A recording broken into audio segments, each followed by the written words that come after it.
би шалтгаан хаад тэгсэн мөртлөө би нэг хаад бай. Нэр тэгээд би хичээл хийх үү хийхгүй юу гэдгээ асуугаад л байна л да. Хичээл хийх үү? Хийх боломжтой юу? Ахтай. Гэтэ байна. Тэгсэн мөртлөө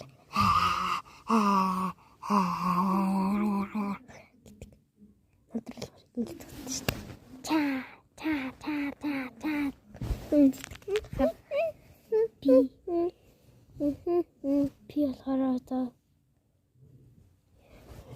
юм хийх юм уу хийдгүй юм гэж асуух.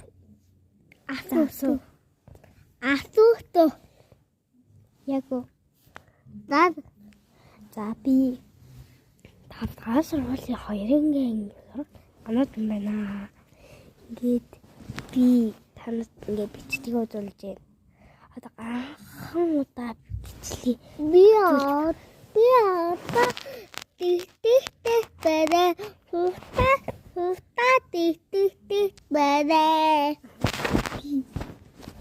Би сургуульд эхний цаг математик, эхний цаг монгол хэл, дараад нь хөгжим, дараад нь иргэний боловсрол байна да. Тэр юу шилжүүлцгээе.